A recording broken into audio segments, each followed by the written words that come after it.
If you just now tuning in, hit the like, hit the subscribe, and hit the bell. GMS fam, the green room. Let's talk about it.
Hey, yo, GMS fam, the green room. What's going on, man? Happy Monday. Welcome back. Welcome back. We are here live in effect for y'all once again. Happy Monday, man. Look, you know we started every show with peace, love, positive energy, good vibes, passing it forward, hoping that you pass it along as well. GMS fam, the green room. Make sure you hit that like button on the way in. Share this live with everybody. Let them know to come to the GMS show when they need they info the right way. Shout out to my GMS fam, man. Put your city in the chat. I see you. I see you. Shout out to my GMS fan in the chat so early. Glittery Bubbles. I see you. AIRS Baby G. Will Stumbling. Zen Master is here, man. OG Mott is in the building. What's going on, man? Make sure y'all share it, share it, share it. Now, we have so many things to discuss. I want to go over this Willie D and David Lucas interview because I felt like it was very interesting, and I feel like it's a topic that we need to talk about because, you know, as sad as it is, because I do find David Lucas funny, I feel like not all skin folk is kinfolk. And that's an old saying, but it rings true to today because a lot of people don't understand that when they downplay the things that other black people went through because they didn't necessarily experience it themselves, they are doing nothing but uplifting a white supremacist ideology of an entire group of people. They're just amplifying the voice and the narrative of a group of people that don't like another group of people. And it helps them so much when other black faces are involved. We're going to get to that in a minute. But while we're on this subject of race, I want y'all to see something. This is the first thing that I want to pop up because something happened here in Minnesota. Something happened here in Minnesota to the point where it shook the city up. A young man allegedly, I don't know, I haven't seen it confirmed yet.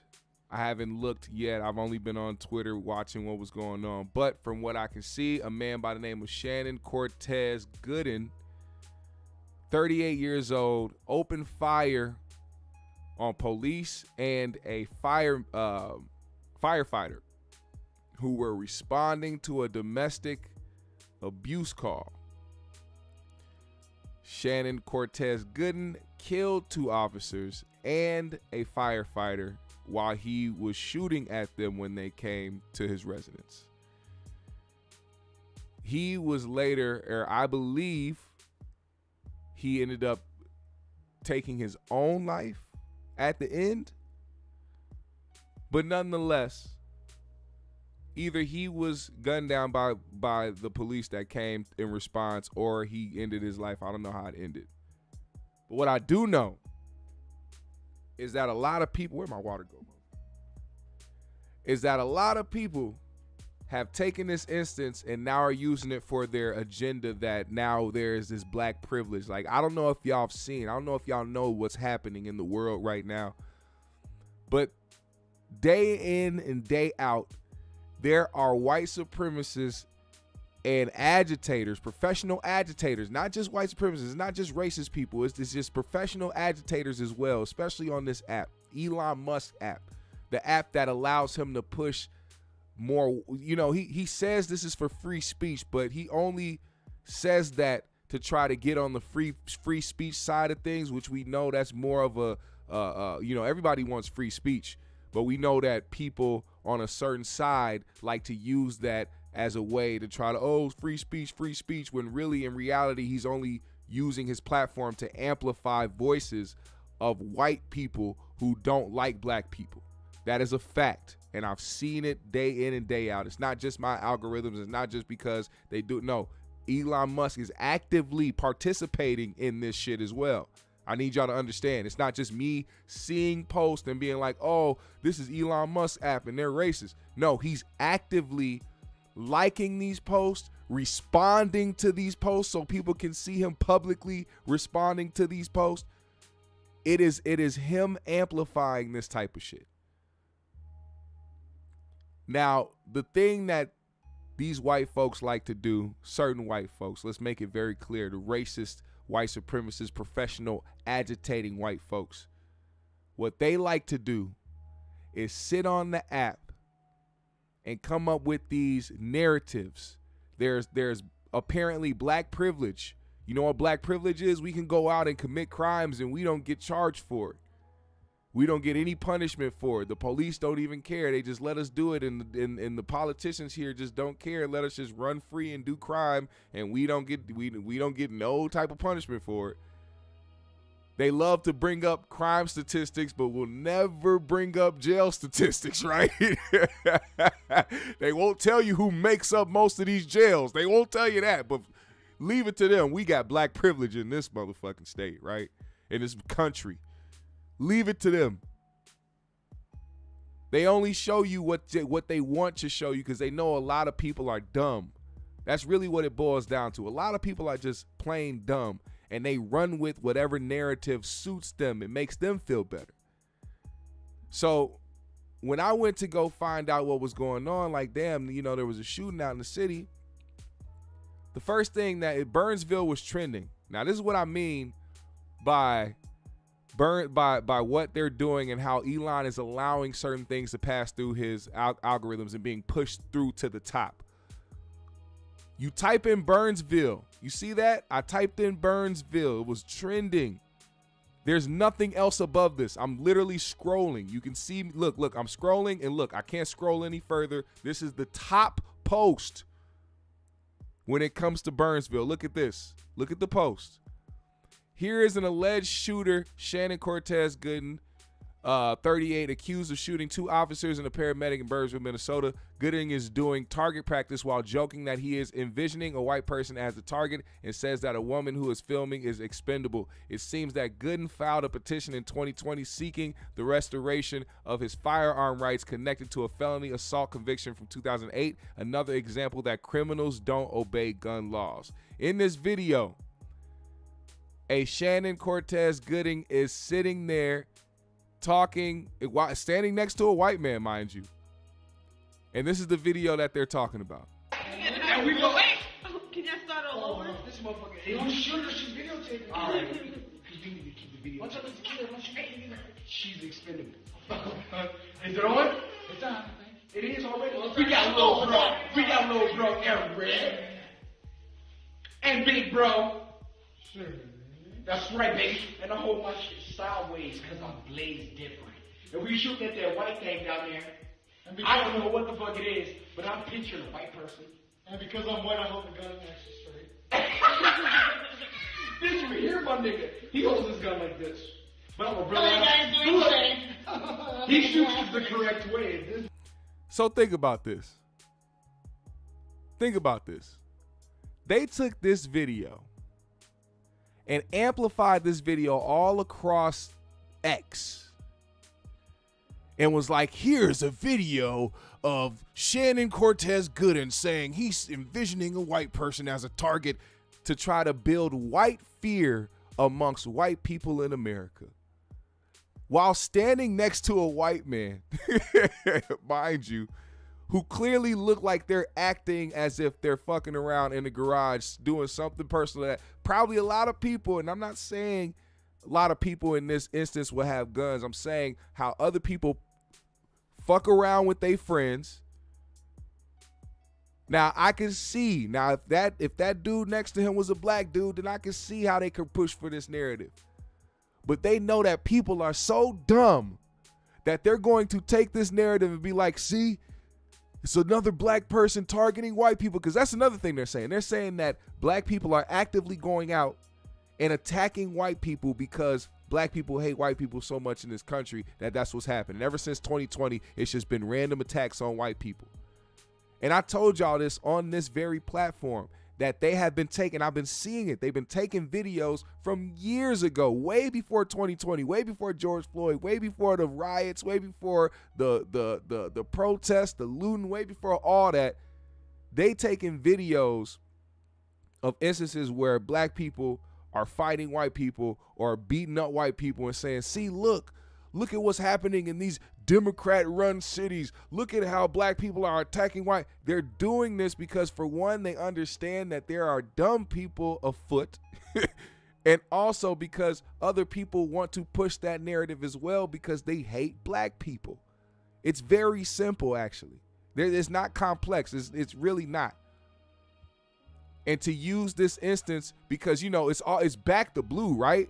It's back to blue. They care so much about police, but then turn around and use police officers who were killed and a firefighter who were killed that didn't deserve to be killed as a way to push a narrative against black people. So you remember when Kanye was running around doing his shit and he was just talking and having his little issues or whatever he was talking about when it pertained to a certain community? You remember when Kyrie tweeted a link to an Amazon movie documentary? Do you remember how I was speaking on how the ADL was coming out talking about harmful and dangerous rhetoric, talking about that this was the same thing that happened to cause another Holocaust? You remember when they were saying shit like that? Well, what do you call this? What do you call people actively pushing the narrative against black people, trying to instill fear in white? Do you think that that's not going to cause white people to go out and harm black folks because they think that a black person walking past them or a group of black people standing over here are plotting to hurt them? Do you not think that that's going to happen? Elon Musk, while you sitting here with your billions of dollars building bunkers and different islands and shit? Me about the sets and the working out and all that. He called me a fake pastor and all that. I want to address it. Oh, that's Mace. That's Mace. I had the next video queued up. My bad, y'all. Mace ass start talking out of nowhere. He's like, hold up, GMS. I got something to say about this shit, Shannon Sharpe. We're going to talk about that in a minute. We got that queued up, too. Don't worry about it. Sorry for the interruption. Mace felt like he wanted to talk. Anyway, nigga had me confused. I thought I got hacked for a second. I'm like, nigga, who talking on my shit? Is somebody trying to... Is this the white people? Is it white? Is it the government? I thought I was losing it for a second. But this is the type of things that they're doing. Also, what they're trying to do is take and hijack our sayings. They're hijacking our phrases. These 3 individuals were killed. And here's this guy talking about say their names as if that wasn't created by the movement of black people trying to bring awareness to unjust killings of black people at the hands of police. Say their names. It even looks corny when you see that shit typed out by somebody you know combated that shit 4 years ago. You get what I'm saying? This is the third post at the top of the algorithms when you press Burnsville in the Explore page. You want to see the third one? Libs of TikTok. This is why the media didn't publish this information. Watch how quickly this story disappears. What? Since when have y'all looked for the mainstream media to give you details on something that you needed? Since when hasn't Twitter become the place where these things are brought to the public eye? It's hilarious how they say, oh, these things will disappear or the mainstream media will never publish this, coming from an account that's got 31,000 likes, 11,000 retweets, over 1,000 replies, and 3.4 million views. Who the fuck needs the mainstream media when you got motherfucking X? But see, that is where the play comes in. They know this. They know this. This account knows this. That they don't need CNN, they don't need Fox News, they don't need none of these mainstream media outlets to give them information about something, because this place is the first place with the information. Talking about the media won't publish this and this story will disappear quickly. No, it won't disappear, because y'all will continue to talk about it and use it and push it as your own narrative. Now, it's unfortunate, very unfortunate, because we have to sit here and disregard the 3 individuals who were killed because people want to push their own narratives. People hate black people so much that they forgot that they were supposed to back the blue. You know what I'm saying? Like, come on now. I don't know these 3 gentlemen. I'm not going to put no smut on their name because they're cops, especially this fireman here. I don't know. But rest in peace to Paul M. Strand, Matthew Rouge, and Adam Fenseth. Because it's something that shouldn't have happened. Now, it's crazy because I guess mental health only is a problem or a thing to bring up when it is dealing with white people who commit mass shootings. Because in this case, of course, they're using it as, oh, black people don't like police and they're drowning this out because the person that did it was black. Everybody knows who did it. Everybody knows who's doing the shit. Matter of fact, somebody who is close to me, who I know, very good friend of mine, went to school with this individual who did this.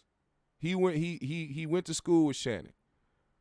And you know the first thing he said to me? And remember, Shannon's 38. He was 38 years old. And we talking about high school. That's back in his teenage years. My guy was telling me how he was dealing with mental health shit back then. Apparently.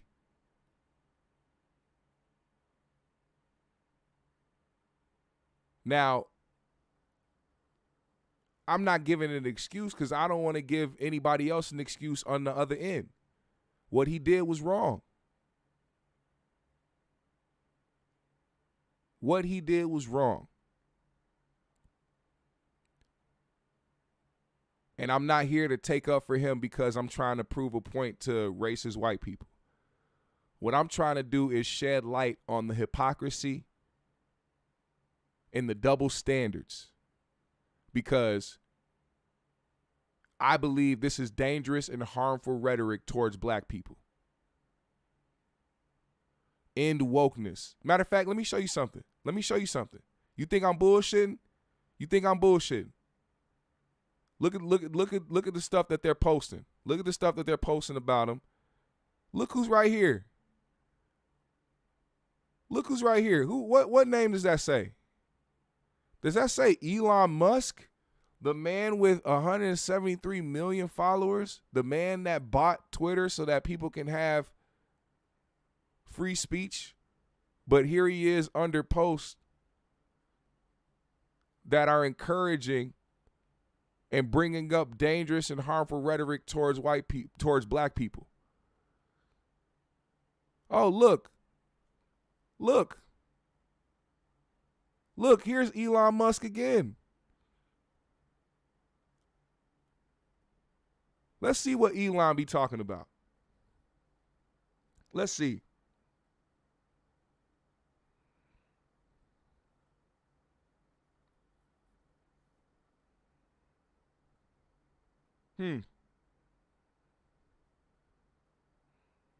Oh, that's right. That's right. He likes to save face on his page until you go to his replies. What is he replying to?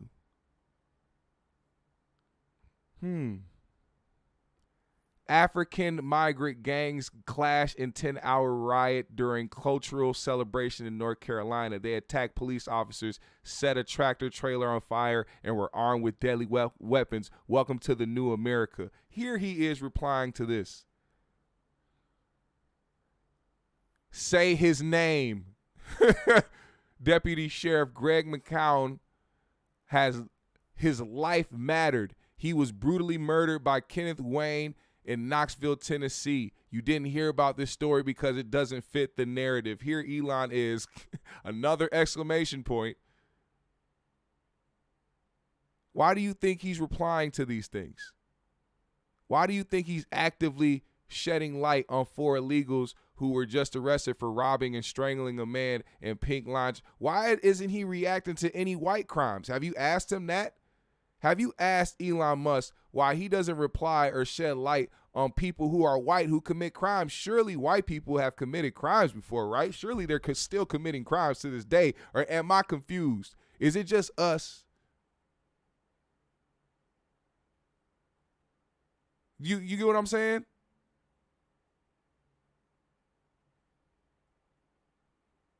This man Elon will share on his platform, an American platform,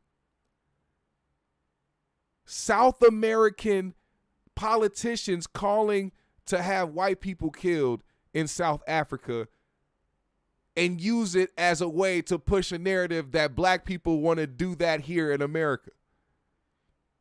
Is that not dangerous and harmful rhetoric?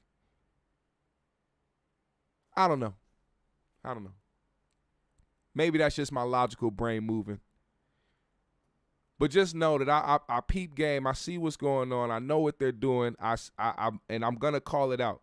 I'm gonna call it out because I'm not gonna stand for us having targets on our backs because they're pushing a narrative. They're deciding to push this narrative. Look at this shit. Look at this shit right here. You know what happens when they see this shit? This is perfect hypocrisy right here. They see the instance where a black man killed 2 cops and a fireman, all 3 white people, and now they say, oh my God, violence against white people. Black people want violence and they don't want to share it. They don't want to share this. The mainstream media won't show you this. Why didn't the mainstream media post this? Mainstream media didn't post these niggas outside in Tennessee with swastika flags, raising up their hands, all hail Hitler, and doing their racist chants and shit like that, just free to just kick it on the streets. This is part of that free speech as well, Elon Musk. I didn't see you in the replies like putting exclamation points under these posts. You know what I seen instead? I seen people like Kevin Sorbo talking about, man, those racists seem totally unbothered you filming them, almost as if this is a stunt. White people really sit back and watch Klansmen and Nazis walk down the street, and somehow it just popped up this past couple years, and they're wondering, it's so convenient now that we got some Nazis and some KKKs walking around. So convenient now, they must be agents and other Democrats and other black people trying to push a narrative. It's like, no, motherfucker, like when did racism just stop existing? Because y'all said it?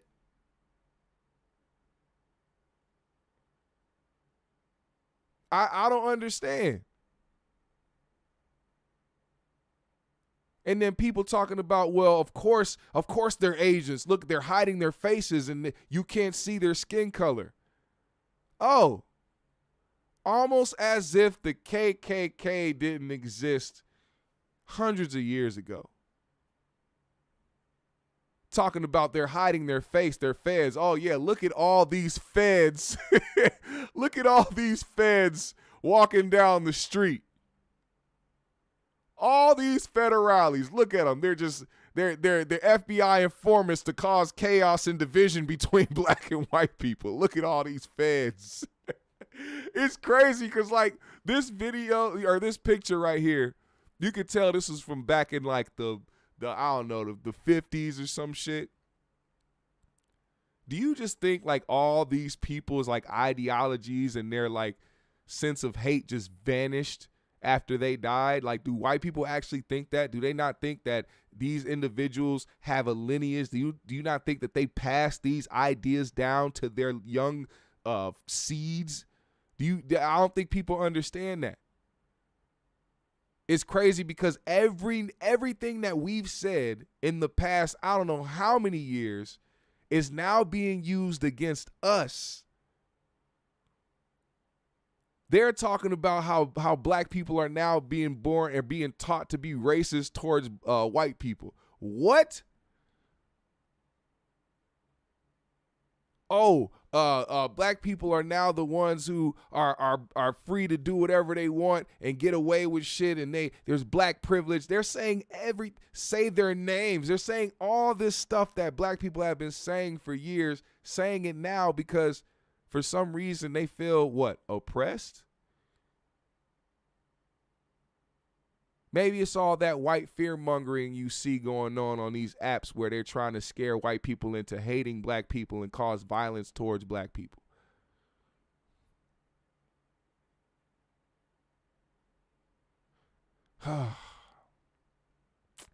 Crazy. Crazy. Now let's get to it, man. Let's get to it. I'm tired of talking about these racist mayo-eating motherfuckers. Willie D and David Lucas sat down on Willie D Live to discuss David Lucas' viral George Floyd joke that got him in some hot water with the community.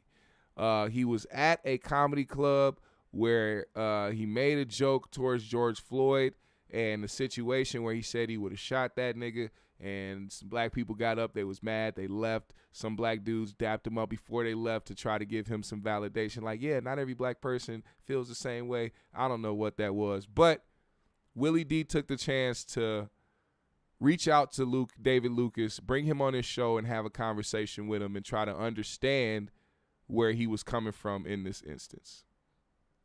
Now, I am going to play part of this interview for you guys so you guys can hear how this conversation went. It's no surprise to me that it went the way that it did, but let's listen.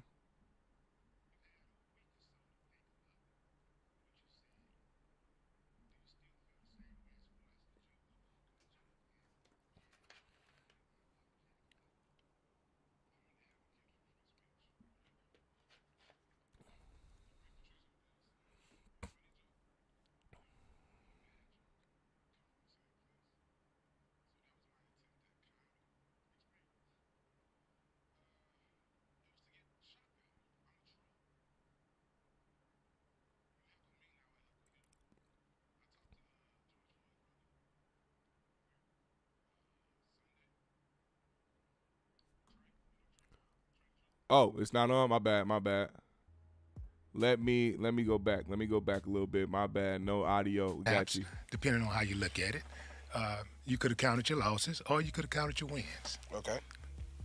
But you took it a step further, and the crowd was, at that point, the crowd was audibly shook. But you took it a step further, and you said that you would never have kneeled on George Floyd's neck. You would have shot that nigga. You've had a week or so to think about what you said.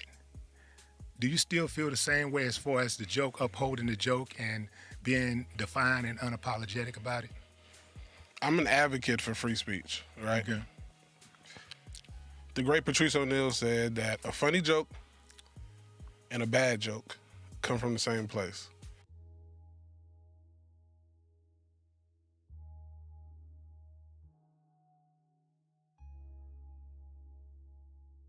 I want y'all to understand that free speech comes up when it's time to go against black people. Free speech comes up the most when it pertains to going against black people. That is very obvious to me. I'm not saying it doesn't get brought up in other conversations and when it comes to other things in America, when it comes to comedy, blah, blah, blah. But specifically, when it's something against black people, free speech is brought up like people just have no type of morals or no type of care whatsoever for anybody that feels a certain type of way about something. It doesn't have to do with comedy. It's the president of the United States, who's supposed to represent all of us, could be on some shit that's against black people and people. Free speech. It's supposed to be the United States of America, but yet the most division that comes from America comes when white people are in denial of something. And then try to turn it around and try to act like we don't understand our own issues in our own community. They use it as a way to throw it in our faces because they want us to focus on something we already know about and take away the focus on them and their escape of accountability. But let's keep going. So that was my attempt at comedy. Explain it. It was to get shock value. I'm a troll. You heckle me, now I heckle you. I talked to George Floyd's brother. When? Sunday. Trey, you know Trey? Yeah. Trey the Truth? Yeah. I think he said he's George Floyd's brother or cousin or something. I'm not sure what the relationship is, but I know Trey. Shouts out to Trey. Trey the Truth. Yeah. And I told him, I said, Trey, if I upset you personally, because that's your relative, I apologize. But I don't apologize for doing a joke. Who are we as the gatekeepers to say when a joke goes too far? I joke about beating on white women. I joke about killing white women. I joke about gay people. I joke about the transsexual community. So the moment I apologize for a George Floyd joke, now I gotta apologize for every other joke. So who in this situation is the gatekeeper to tell me you went too far or you didn't go far enough? Is it because I'm not famous? If Dave Chappelle would have said that joke, what would have happened? He might would have been a little wittier because he's been doing comedy longer than me, but it's all in the name of laughter, all in the name of free speech. Well, David Lucas, since you brought up Dave Chappelle, let me tell you what Dave Chappelle would have did. Dave Chappelle would have uploaded a video of him sitting in front of an audience and gave a very intricate view of why what happened to George Floyd was wrong. And still sprinkle a couple laughs in between with a few jokes, because he understood that just because he's a comedian and because he pushes the line and because he can tell edgy jokes doesn't mean that he has to make jokes about every fucking thing. And it doesn't mean that he's going to stand behind something that he knew hurt his own community because he's somebody who gives a damn about his community. He's not somebody who grew up feeling like, oh, black people were against me. Black people are, or I've never experienced racism. These are some of the things that David said during this interview. He said he never experienced racism. I want y'all to hear it, but I also don't want to go through this whole thing again because I do already know some of the points that I want to make from it, but I'm gonna keep playing it. But he said he never experienced a racist moment in his life. He even brought up an instance where he said his his bike got stuck in the mud next to some Klansmen. And he said he was, scared because of all the things he's been told about the Klan. And when he went to go get his bike, they let him get his bike and said, yeah, go ahead and let him go. So in that instance, for some reason, he internalized that as, oh, the Klan isn't that bad. As if that just negated the fact that the Klan is such a horrible organization and done horrible, heinous, murderous bullshit towards black people and other people who they hate. It doesn't exempt them from the things that they've done because they let you get your bike and ride away. You just minimize everything that other black people in this country have been through, especially your family, your elders. That reminds me of the shit Lil Wayne said when he was a kid and his dumb ass shot himself in the chest or wherever he shot himself. And he said the other black officers were stepping over him, and then the one white officer came and grabbed him. And he said it was the white officer that grabbed him. He ain't never experienced racism in his life. Meanwhile, that doesn't negate the things that have happened to black people in this country due to racism. Your one experience, which is rare, does not compare to the countless amounts of things that have happened. Why is it when it comes to black people, we get discredited or get minimized the most in our experiences? Why is that? Is it because it's a conditioning that's been here since slavery to minimize who black people are? Is that another minimalization that they made when they said that we were considered 3/5 of a person, just to put that in some type of actual document, just to have that there for a little bit, just to condition society to minimize our struggle and the things that we've been through? I don't know, but I'm gonna keep going. I'm sorry, y'all. There's a lot that I want to say. You know what I'm saying? I'm doing less shows lately because I've been busy. I've been working and shit. There's a lot of shit I want to say, a lot of things I want to get out, but I'm gonna keep playing this video and we're gonna keep going at it. A lot of people say you're pandering, you're doing this, you're doing that. How? Because I said a joke about a black guy in front of a majority white audience. Majority of my fan base is white. That's no secret. Black people, for some reason, have never liked my comedy because I'm different. And I don't go up there and talk about big dick, little dick, big pussy, big ass jokes. Those are not my jokes. My jokes are very cerebral. So if you come to my show, I might say a lot of crazy shit, but on your drive home, you're going to be thinking a lot. I'm a very calculated and very cerebral person. Yeah, I'm an advocate for free speech too. You know, you told me that you were familiar with my music. Also, read the room a little bit. When we talking about free speech and when we dealing with George Floyd, please understand that his family and be aware. David Lucas, be aware that there are people actively out here trying to advocate for the release of Derek Chauvin because they want to convince the world that George Floyd died of an overdose. I mean, people literally with family members who are drugged out on a daily basis, probably on fentanyl right now, a heavy dose, and ain't died yet, are sitting on the internet talking about how George Floyd was going to die of an overdose anyway, without even having any type of police interaction. Please understand that this is the narrative that they're pushing. And the fact that there are people out here who actually believe that because it's being said so much shows the insanity, really, of this entire situation. Understand this real quick, but let's keep going. And I get it. I get free speech. But I get free speech. Okay. Now check this out. I really do understand comedy. Mm-hmm. And I do know that comedy is subjective. Right. What's offensive to one person may not be offensive to another person. Exactly.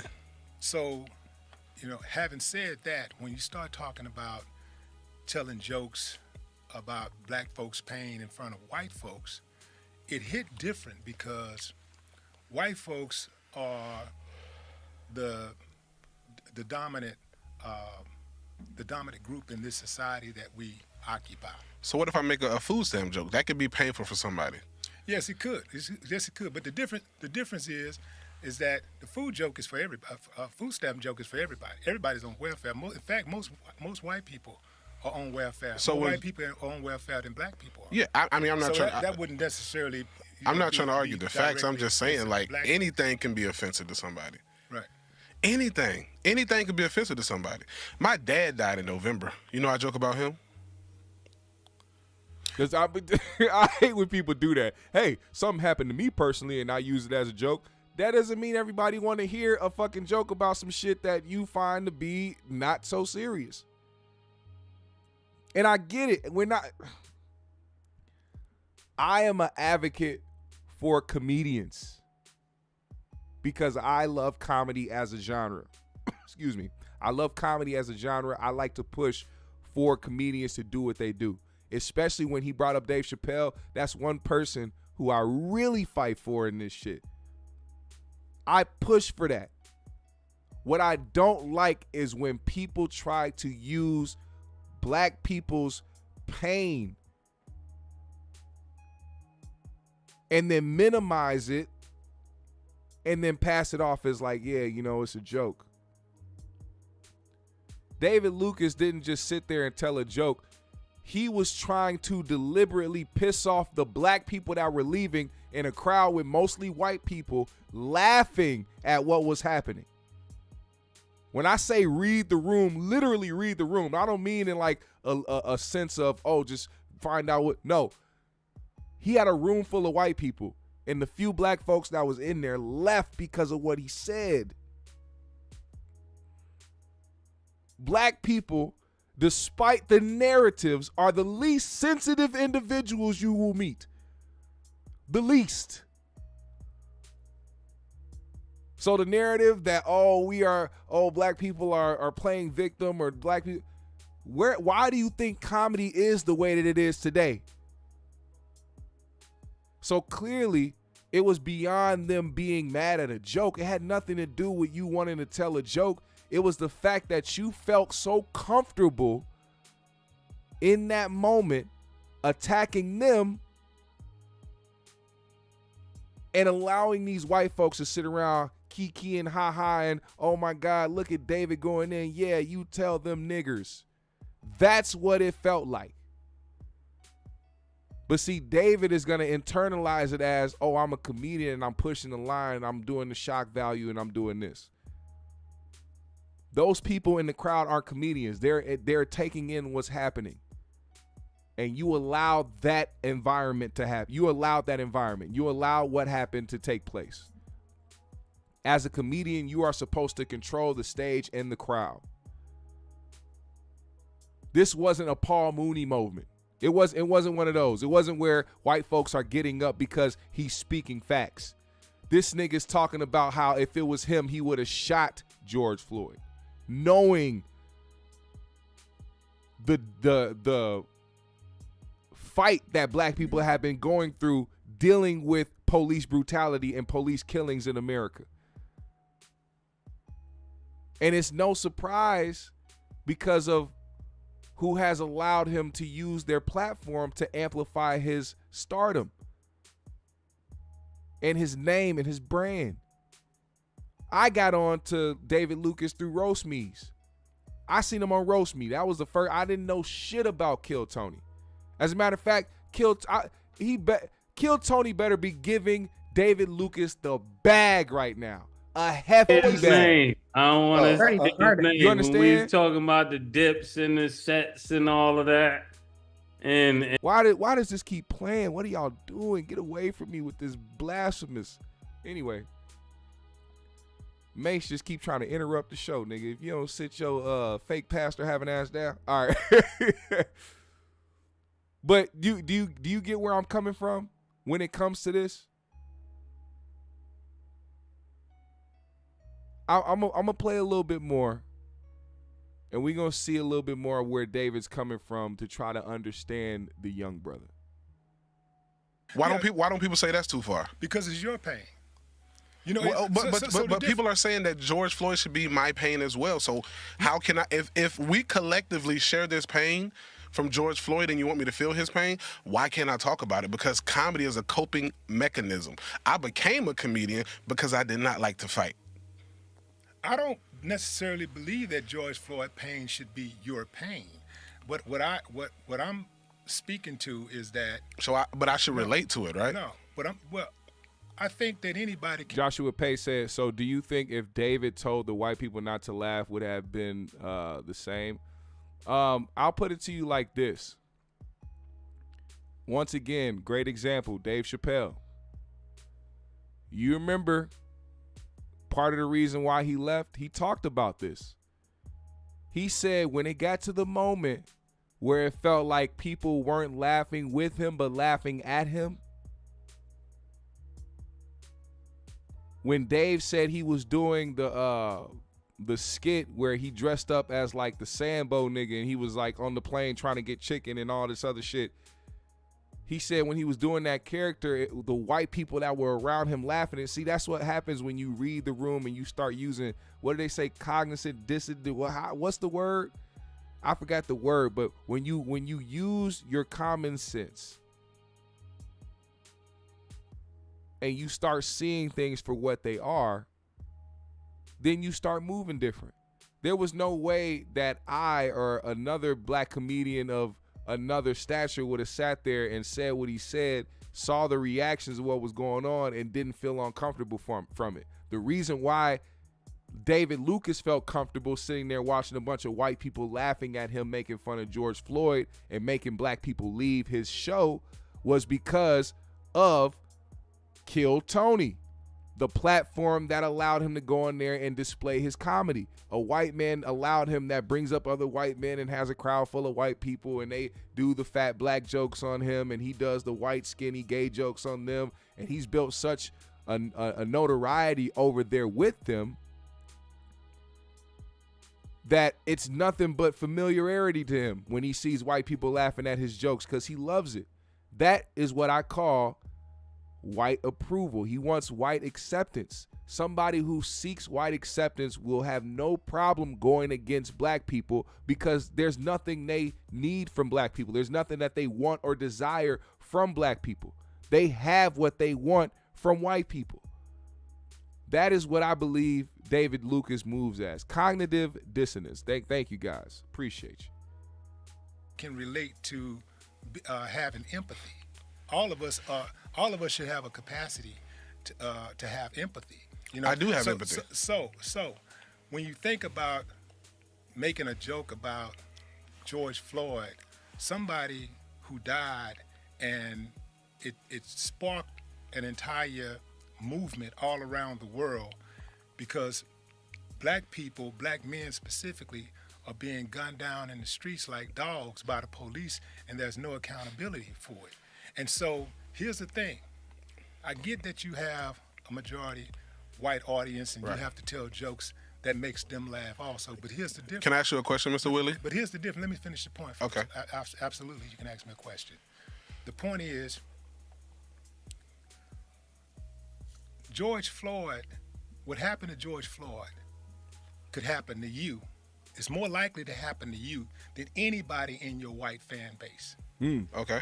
And so that's the difference. And also is because, see, when you crack jokes about white folks and that could possibly offend white folks, right, the difference between offending them and offending us is that they can decide when they don't want to laugh anymore and when they want to shut you down. They could shut you down.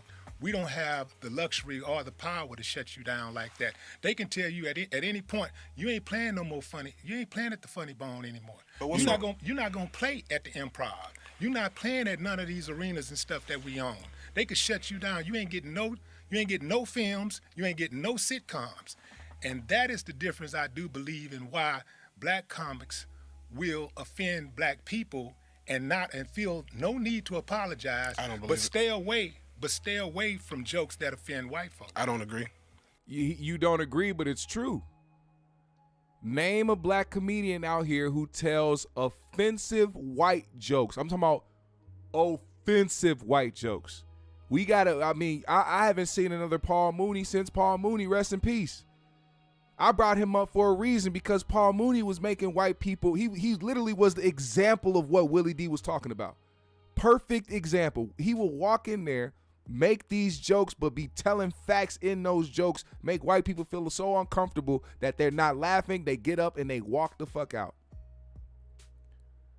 Do you think that Paul Mooney was out here getting roles and chances to be involved in these spaces to help, comedy films or comedy shows or anything like that because of how what the industry portrayed him to feel about white people? David Lucas, ain't nobody out there doing that. But when it pertains to cracking on black people or making these type of jokes when it pertains to certain situations, example, this George Floyd shit, you think Kill Tony's gonna stop fucking with David Lucas over that? Hell no. Explain. Because I have jokes that offend white people. What I'm saying, I get that. But there is, when it comes to jokes that offend white folks, you can tell jokes that offend white folks. That's not a big deal as far as just telling the joke itself. As long as white folks are laughing at those jokes. As long as white folks, for example, Richard Pryor would tell jokes about white folks all the time. Richard Pryor was one of the most. And who helped Richard Pryor write some jokes? Who was I just talking about? Who was he really close with? One of the most conscious comedians ever, but you wouldn't know it if you wasn't really watching and really thinking, because Richard covered everything.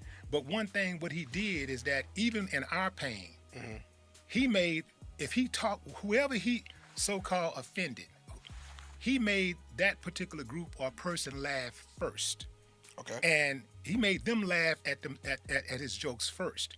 And they didn't have to look around and see who else was laughing. He made them laugh first. He made white folks laugh. But here's the deal. When you make white folks laugh at your jokes, and you're a black person, you making white folks laugh at your jokes, for example, that's cool. As long as at the end of the day, they know that they still hold the trump card. But what joke determines that? What joke determines that? What joke determines that they still hold a trump card? I have literally embarrassed white people in front of white people. Words. I saw you. I saw it. Okay. I saw it. I just want everybody to know that I'm an equal opportunist. You are. You're an equal opportunity offender. I get it. But what I was saying is that when you offend white folks and you offend black folks, there's a different dynamic at play, because they can shut you down. You, like you said, because your fan base is predominantly white, people accuse you of pandering. But that wasn't by choice. What wasn't by choice? That your fan base is predominantly white? Let me tell you a quick story. I moved to LA straight out of high school. I was 19 in the city where I didn't know nobody. Mm-hmm. Bruce was my mentor at the time from Atlanta, because I was going to his mics. I went to all the black clubs. We're going to start to hear the reason why he started doing what he was doing. Here's the real reason why. See, people like to put the other stuff in front because it sounds good. People will always, I'm telling you, this is how you learn people. Start paying attention to how people answer certain things initially. And then as you guys continue to debate or continue to have a discussion about whatever it is you guys disagree on or whatever the issue is, pay attention to if they start to actually bring out the real reasons why they feel the way that they feel.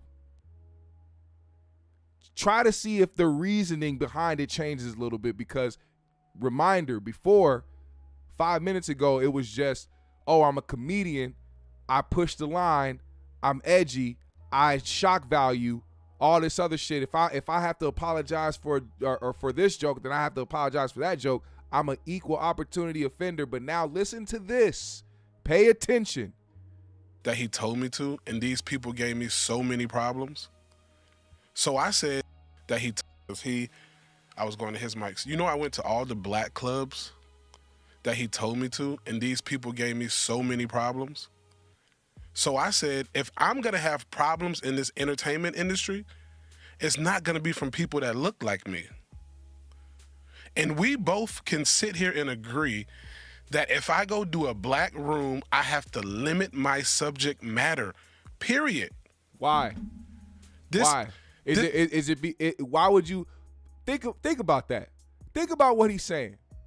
Why would any black comedian feel like they would have to limit their subject matter for a black audience? Ask yourself that question, why you think that is. what limitations would you have to have when you are somebody looking at people that look like you? If anything, everything that you should say could be relatable. What limitations do you have? Maybe we'll hear that in a minute. This comedy is not about colors. It's more so about classism. Have you told any Holocaust jokes? Yes, I have plenty of Jewish jokes. You got Holocaust jokes? It's on YouTube. Oh, I got to see that. Because I'm in the. Let's see. We're gonna find it. They didn't want to look it up during the show because they're doing an interview. Understandable, but today we have a pause button, and we're gonna find his Holocaust joke. Let's see.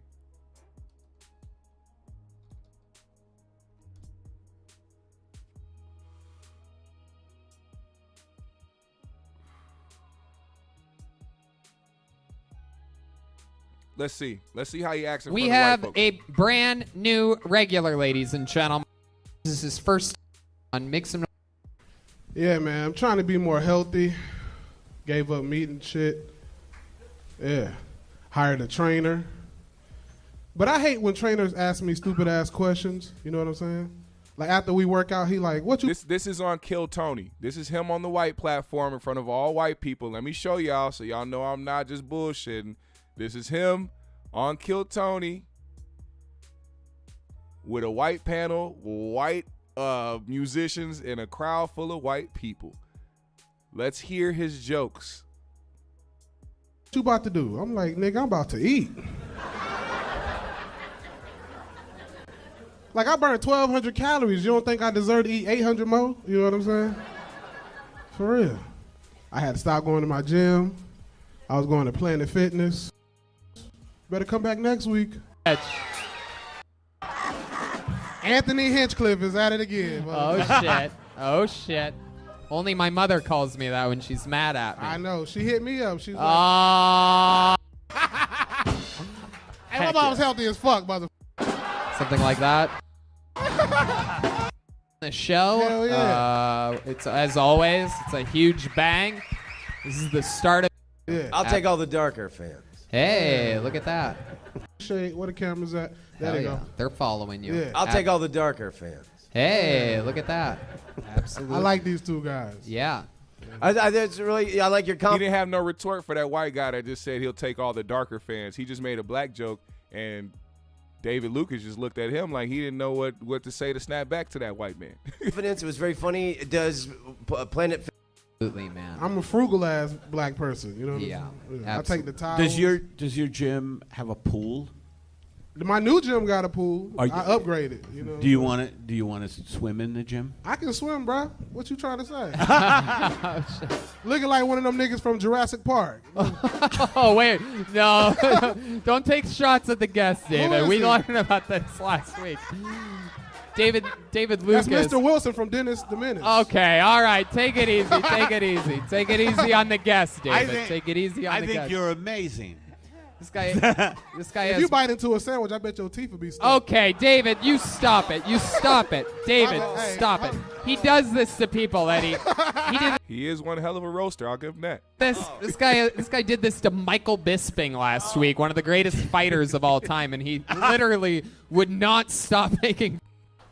All right. Okay. Not here. Disability, he can get a check every month. That's a disability. Championship of the world year. Kill Tony. We're gonna have Luke Ross. Where's the He was the Holocaust former joke? light heavyweight champion of the UFC. Oh yeah, I wrestle weird shit like shoestrings. I do. I eat shoestrings on my pizza. Actually, I've been exposed here on my own I'm waiting to hear the Holocaust joke. Where's the Holocaust joke? show by. Hey, let me get a large pizza, shoestrings, and paper napkins. Absolutely. Which reminds me, when you lose your feet to diabetes, I'd love your shoestrings. God I was just gonna. What kind of shoes you got on, Tony? Just gonna have a bunch of. They can't see your feet. Tony be wearing wrestling boots and shit. That's true. Off of the top rope foot ass. Absolutely. I mean, you know what it's like wrestling with obesity on a daily basis. So. It's so fun. David Lucas's first minute as a regular. Anything else for David, guys? It's a machine, this kid. Keep He's a your mouth freak. closed. Oh, no. David, you be nice. You're so mean to people. I seen you before. Yeah. to like Muhammad Ali. So I probably don't know that. David, I know the wrestling industry. David, we gotta teach you how to be nice.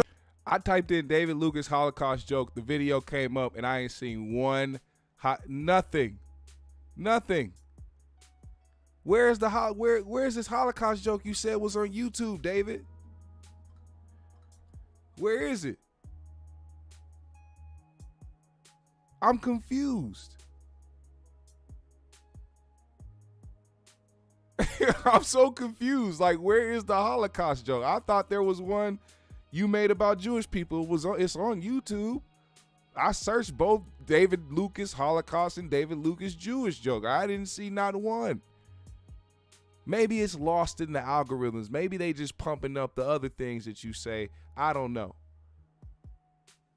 But it's crazy how, yeah, I got these other jokes, but they're not as popular as my jokes when I talk about black people. The reason why I ask, because a lot of black comedians that I know that will talk about slavery, they have yet to tell a Holocaust joke. Yes, sir. I have a Jewish joke. I want to hear that. I will find it. I roast battled a guy, and I made a Jewish reference when I roast battled him. What's the joke? This is like 7. I'll find it before the end of the episode, but I will find it for you. This is like 7 years ago. It's on YouTube. You don't remember the joke? I mean, it's been 7 years, but I will find it. But a Holocaust joke, that's something that seemed like. Well, it wasn't a Holocaust joke. It was a joke against Jewish people. Well, that's different. I mean, it's this. No. That's different because you're talking. He clearly said he had a joke about the Holocaust, right? That's what he said when Willie first asked him to try to make sure, and then prove Willie's point that there's actually no comedians out there telling Holocaust jokes because they know what that would do to their career. He just admitted just now that it wasn't an actual joke about the Holocaust, but towards a Jewish person. There we go. All right, now you tell the truth. But we're talking about an event versus an individual. I didn't make. Now there's a joke. You're talking about. But that's an event.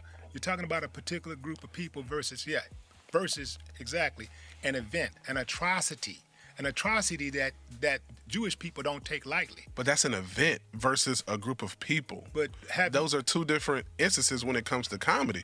Like, I respect you when it comes to rap. Like, I can't tell you how to write 16 bars, and no disrespect to you, but you can't tell me how to write a joke, and nobody else can.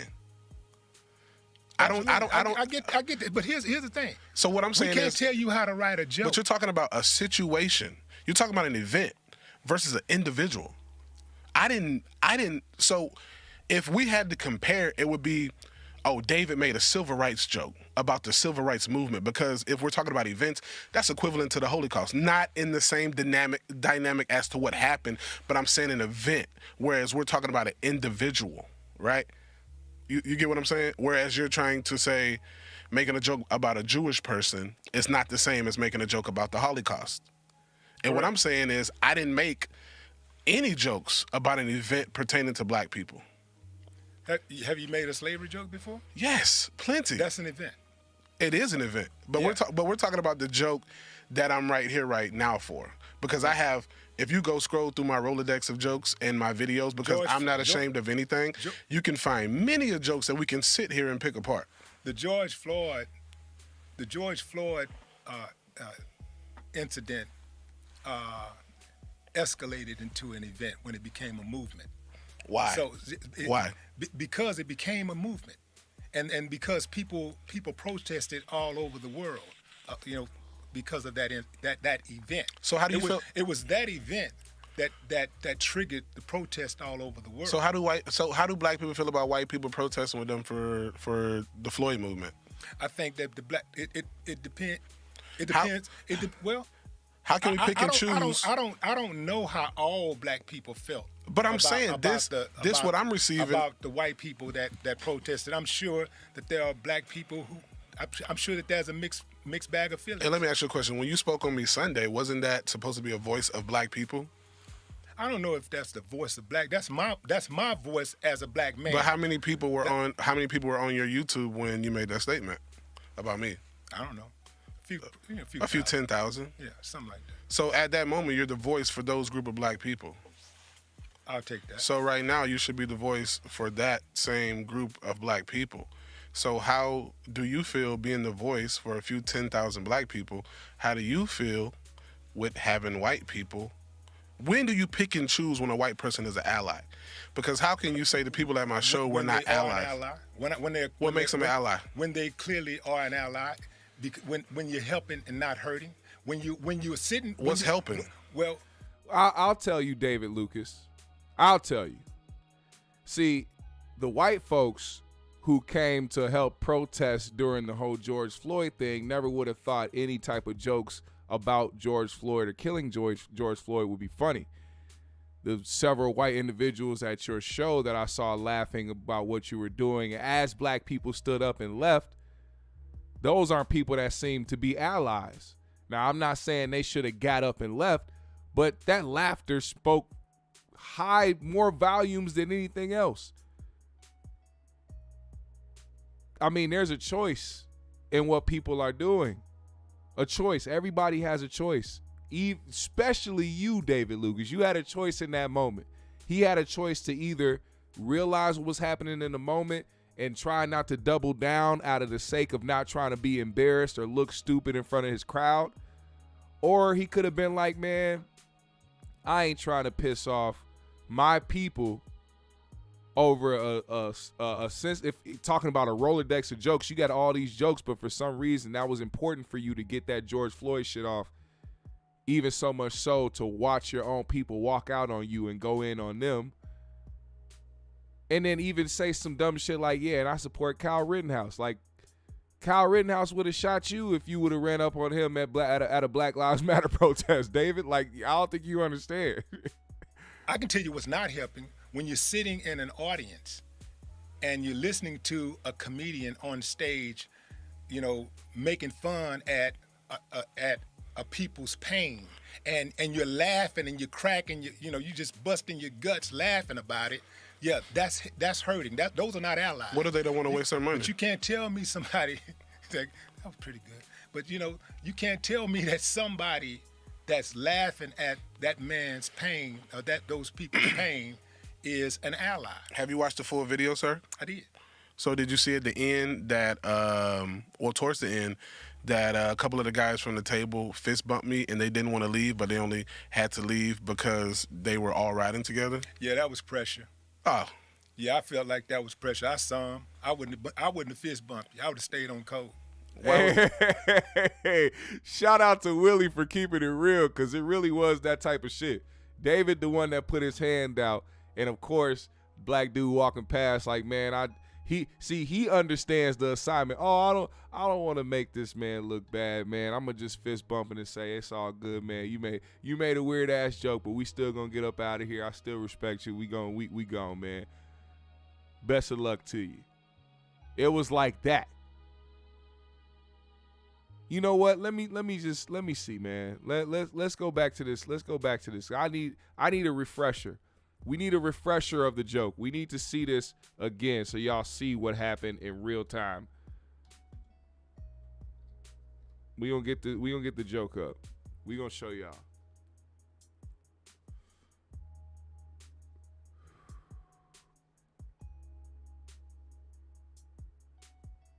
Joke, man. I would have never kneeled on George Floyd's neck. I would have shot that nigga. That was way too long. Oh my God. I think I just cancel the rest of my black fans. Old school nigga, man, you up here making us look. You know about George Floyd before you get your ass up there. I've been to Minnesota and I went in the gas station and I asked them niggas to let me see that fake 20.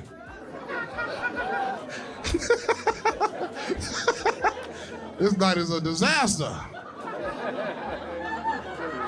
We don't do refunds, big dog. Appreciate you though, bro. That leather jacket fire as hell. Oh, he got it. I hope this nigga don't shoot me one of them old ass pistols, nigga.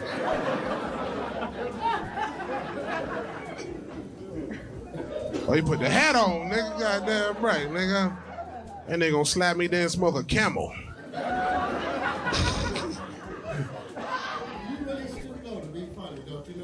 It's called comedy, nigga. You really stoop low to put the outfit on, nigga. You look like you drive a yellow taxi cab, nigga. Your ass. Okay, get up out of here, nigga. How many more black fans I gotta hit that might leave? Oh, good shit, man. I got. Cause nigga, I was just warming up with that George Floyd shit.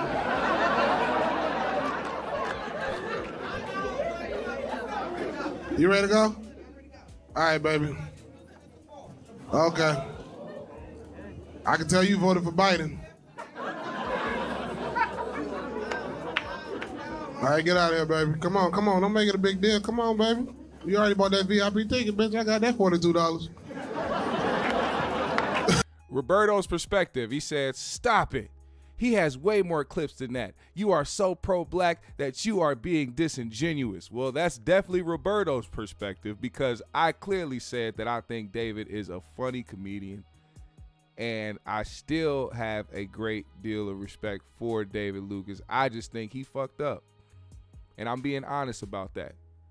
And I'm seeing how he's going about it, and I'm listening to his interview with Willie D, where he isn't just sitting there talking about it's just a joke. He's actually talking about the things where he went through, where he said he tried to go to black comedy clubs and wasn't being accepted, or he was having problems with the black comedy clubs. Then I'm hearing stories about how he never experienced racism in his life. Then I'm hearing stories about how he got his fucking bike stuck in the mud next to the Klan and they let him get his bike back, so now he didn't think the Klan. You got to understand, it's not just about me being so pro-black that I'm being disingenuous. I'm listening.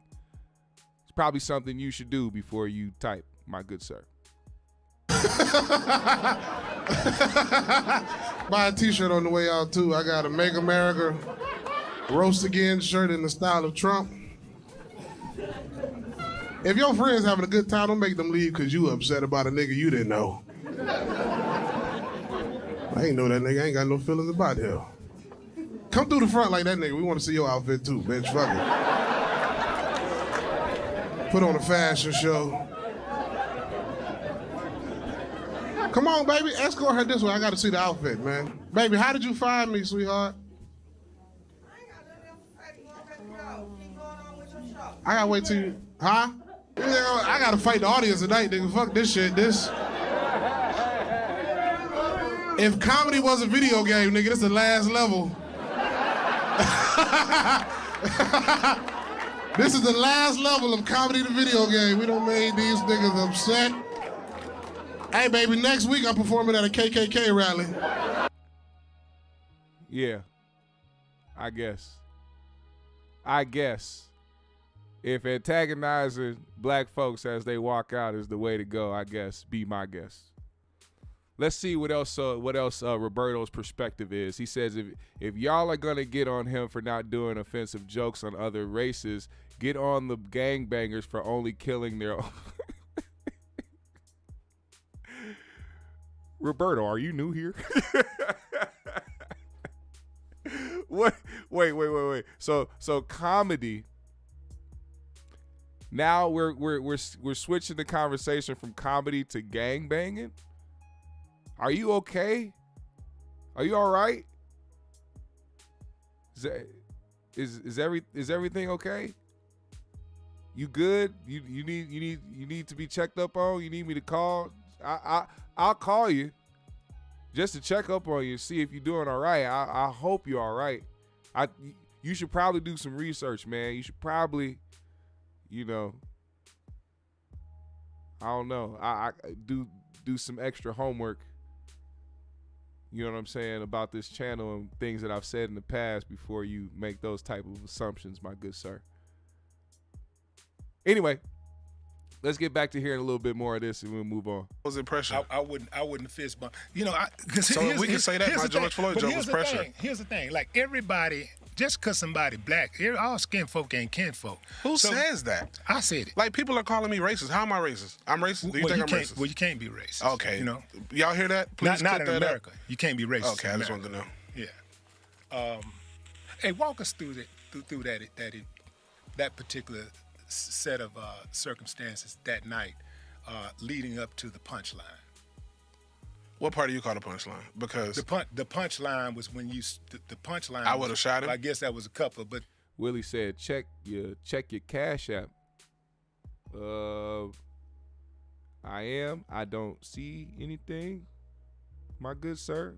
But if it comes up, I'll make sure I'll shout it out. I don't see nothing. But if it does come up, I'll shout you out, my good sir. Appreciate you. But the main punchline was when you said you would have shot him. I had a heckler who happened to be black. Don't care what color or ethnic background he was. Mm-hmm. And my job at that point is to shut you the fuck up so everybody else can enjoy the show. Got it. I'm a troll. I've been trolling on Instagram and Twitter throughout all of this. So if you take me serious, that's on you. I'm a comedian. And I'm on the spectrum. I have Asperger's. I don't know limits. I say whatever. I don't filter myself. You can ask anybody in my life. I say the crazy, my whole life I've been getting ass whoopings for saying whatever. So when I was on that stage, I said whatever because I'm in command. And if the boat is sinking, just like on the Titanic, I'm playing my motherfucking violin until that bitch sink. And I stand by that. And like I said, if I offended you on an individual level and you want to reach out to me, like you. And there have been people that, so where's there have been people that have been offended by those jokes. And I will continue to support my family with that. And y'all are talking about your people under the bus. Any of your rap lyrics throw people under, you're going to be apologetic for it?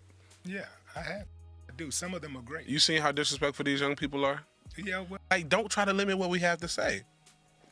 Yeah. And I loosely did comedy, but I didn't take it. Chase your dreams. According to what our people in the cafeteria like reenact wild about this making little theater.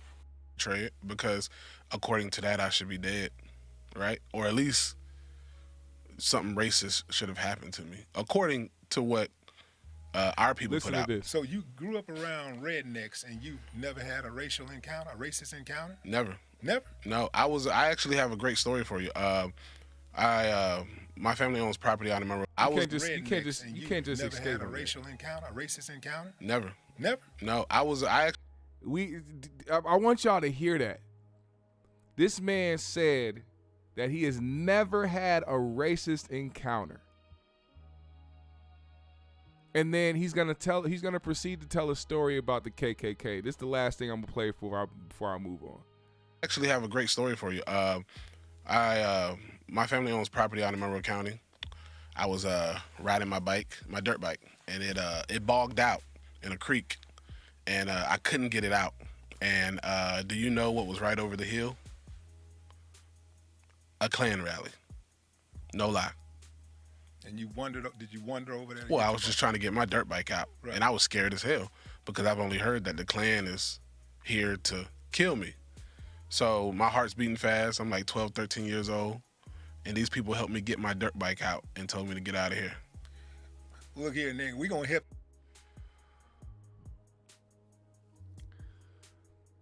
This nigga said that the Klan helped him get his bike out and said, go home. Listen, man. To take that story and internalize it now, because honestly, he's now internalizing the KKK as a non-threat because they helped his black ass out. Like, disregard the things that they've done already. Disregard all of that. David Lucas had a great experience with the Klan, so that must mean they aren't dangerous or they aren't bad, they aren't racist as they say they are. What type of insane behavior is that?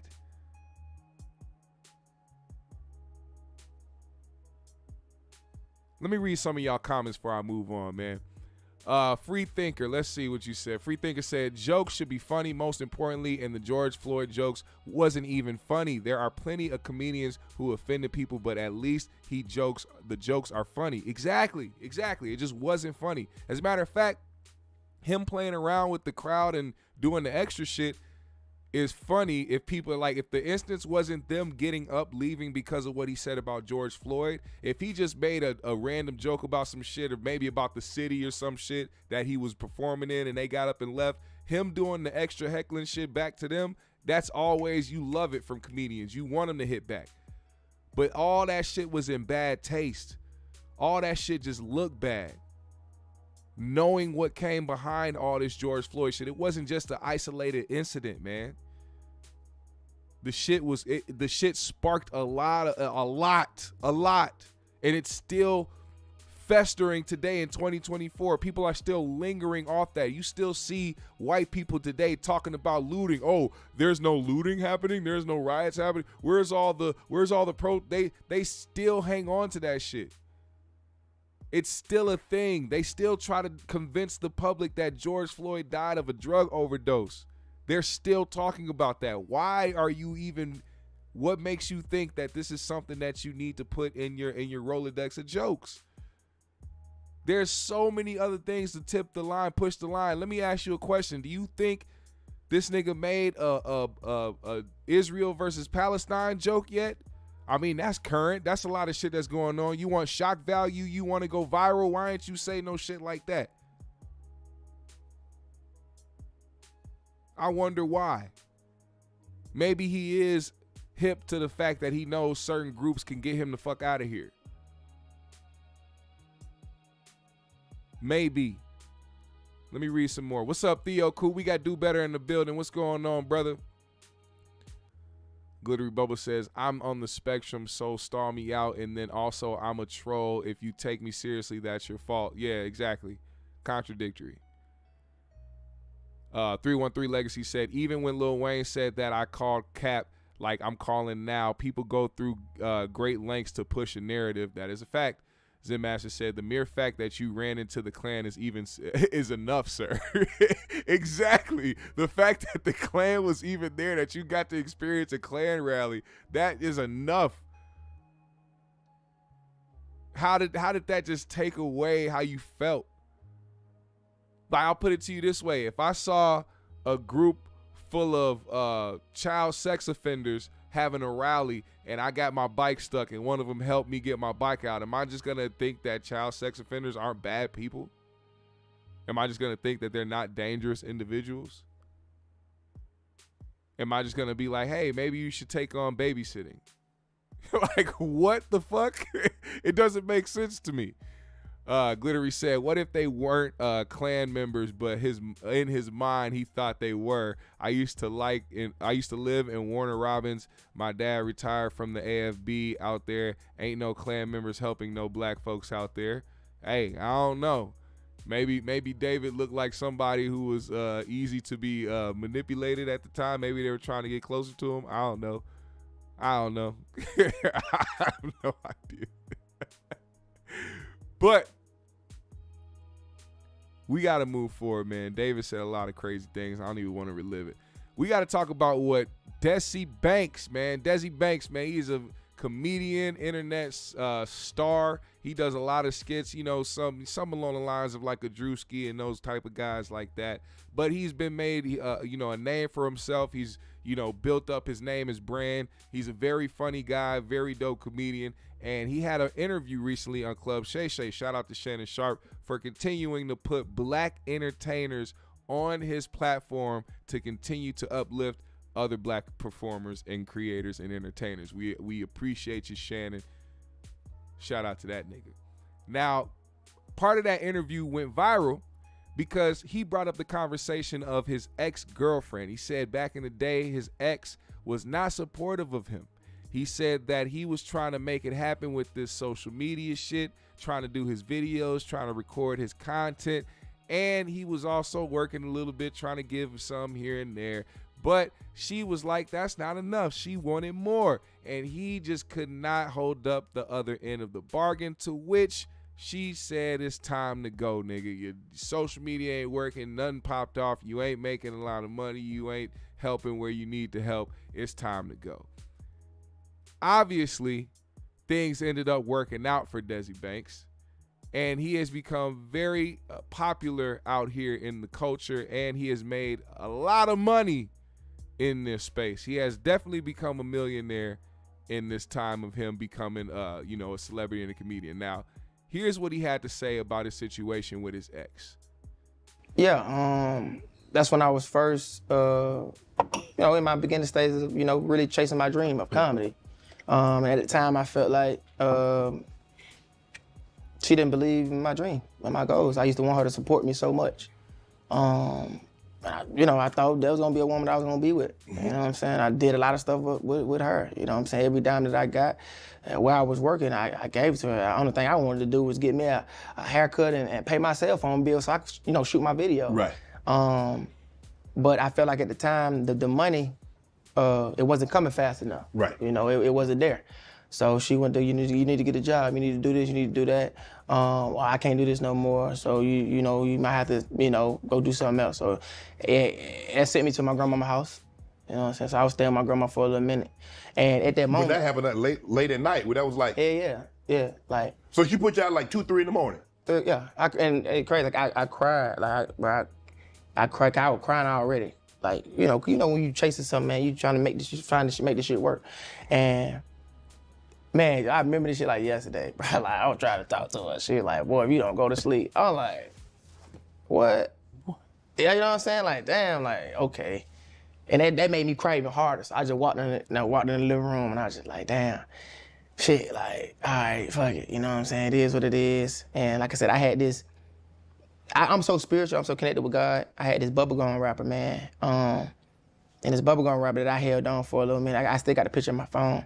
And man, it said stand-up comedy. I swear to God, it said stand-up comedy. And that was the thing that I was like running away from for a long time. Like I didn't want to do it.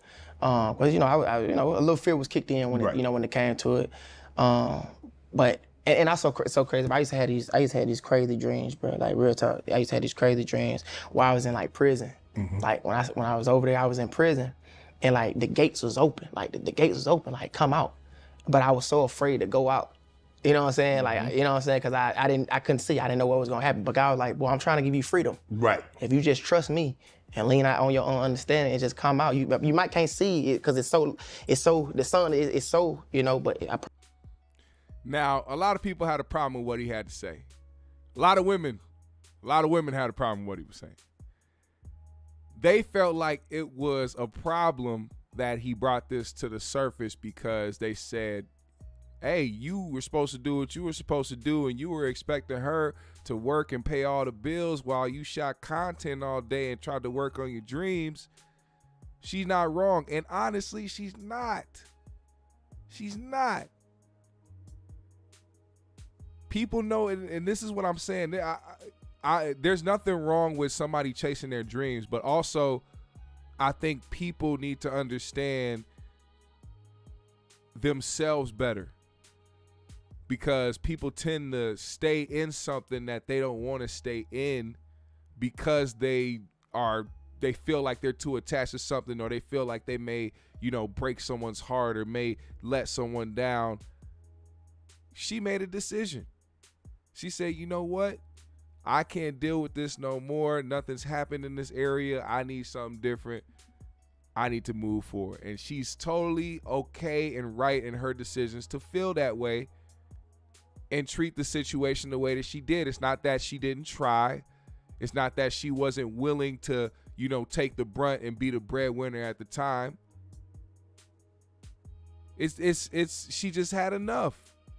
And you never know anybody's breaking point.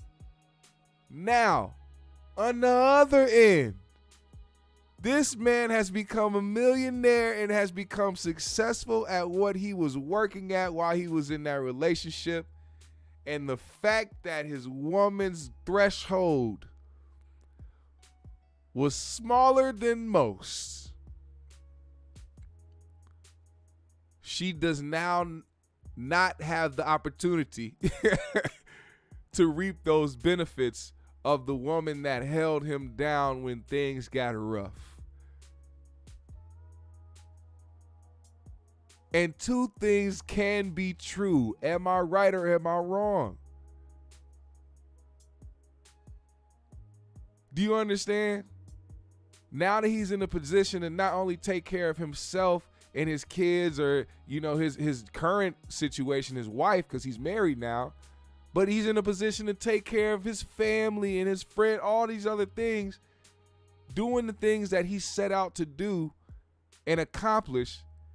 And now here we are. You know what I'm saying?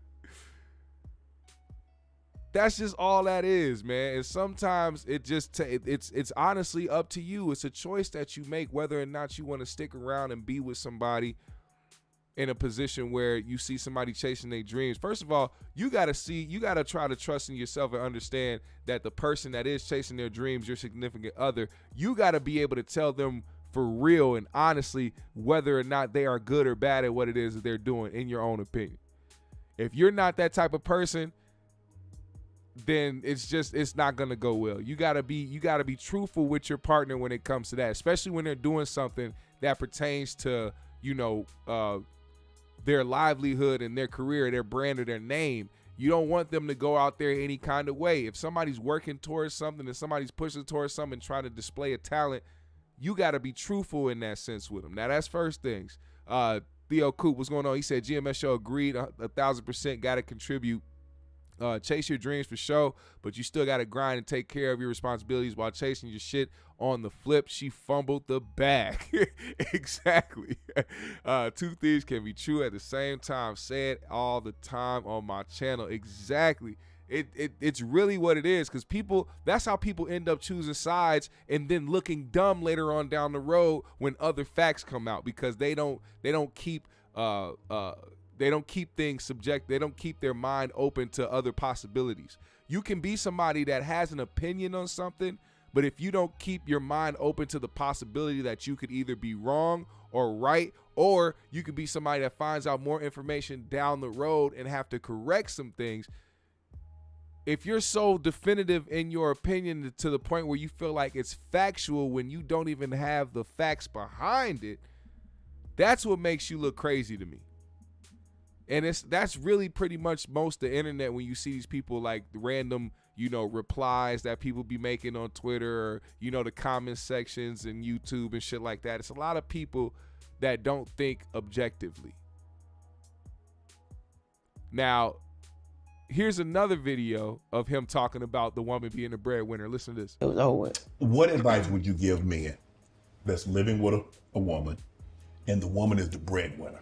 Man, how do you navigate that system, Desi? I think you gotta find, well, if you're not mad about her being a breadwinner, as long as she supports you where you at, then that's okay. Okay. You know what I'm saying? Mm-hmm. That's fine. It don't matter if she's the breadwinner or not. But if that bring you jealousy or whatever it is, well, as a man, you need to find yourself first. You need to go get yours first, and then think about being with a woman, so you can make sure your confidence good. Yeah. And make sure you can, be able to be the man of the house like you would want to. Because at the end of the day, I do feel like men should always be the breadwinner when it comes to stuff. Right. You should always be the man of the house.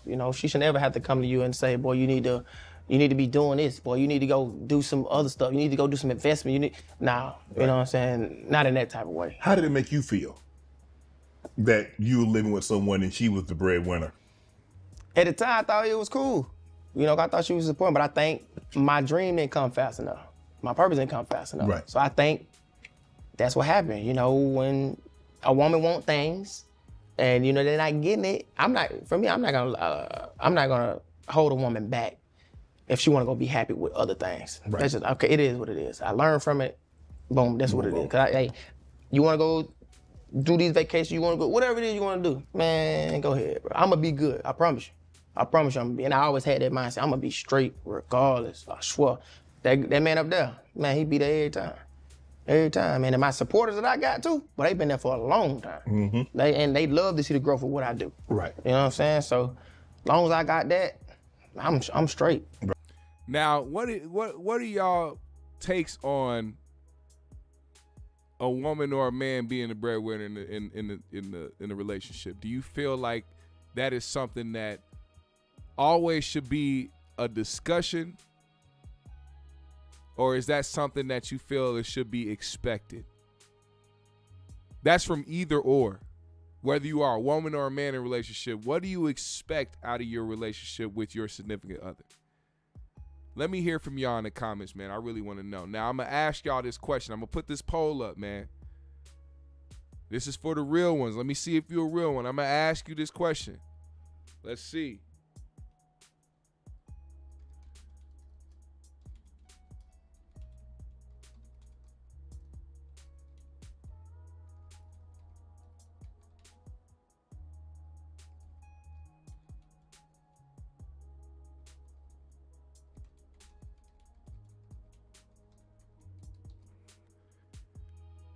I gotta ask this.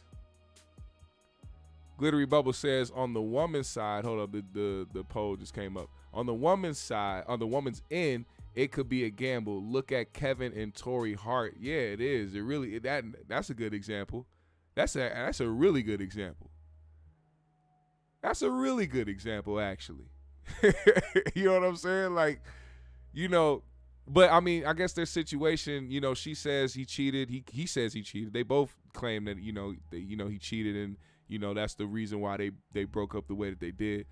But then when a nigga gets with somebody else and she starts talking about, like, that's another thing I don't like. If somebody is over a situation and says they're over a situation, the fact that they allow it to continue to be brought up, or even with the fact that she, you know, that she wants to keep the last name and shit like that, clearly is for entertainment purposes because of the name being so big. I'm sure if Kevin failed at being a comedian and being that entertainer, she would have went right back to her maiden name and shit. She would. I'll just keep it real in that sense.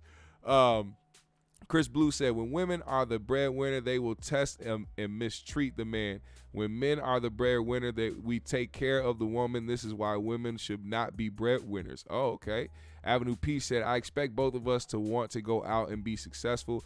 I get being a man and wanting to do it all, but at the same time, I could never be with someone who doesn't want shit for their lives. I respect that. Area says, truthfully, it depends on each couple. Some people are okay with supporting, but will eventually get tired of waiting or having to hold all the responsibilities. Facts. Let's see.